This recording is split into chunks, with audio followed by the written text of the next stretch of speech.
जिल्ह्यातील प्रशासकीय केंद्र असलेल्या जिल्हाधिकारी कार्यालयातील महसूल सहाय्यक आणि एका वरिष्ठ लिपिकाला एका बारमध्ये 50,000ची लाच स्वीकारताना लाचलुचपत प्रतिबंधक विभागाने रंगेहात अटक केली. महसूल सहाय्यक गोपाल महादेवराव मोहाडे वय 44 व वरिष्ठ लिपिक राहुल अरुणराव कुईटे वय 38 अशा आरोपी लोकसेवकांची नावे आहेत. या कारवाईने महसूल प्रशासनात खळबळ उडाली आहे. तक्रारदाराची कळंब तालुक्यातील मौजा मेंढला शिवारात शेतजमीन आहे. या जमिनीचे स्वरूप भोगवटदार वर्ग 2 असून त्यांना ते भोगवटादार वर्ग 1 मध्ये रूपांतरित करायचे होते. त्यासाठी त्यांनी जिल्हाधिकारी कार्यालयात रीतसर अर्ज केला.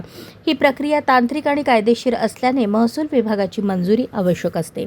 या कामाचा पाठपुरावा करताना जिल्हाधिकारी कार्यालयातील महसूल सहाय्यक गोपाल मोहाडे याने या कामाच्या मोबदल्यात 75,000 रुपयांच्या लाचेची मागणी केली.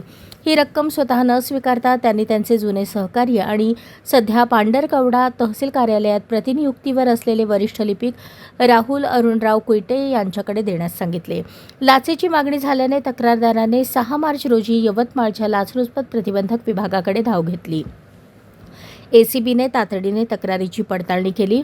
पडताळणीदरम्यान लाचेची मागणी झाल्याचे निष्पन्न झाले.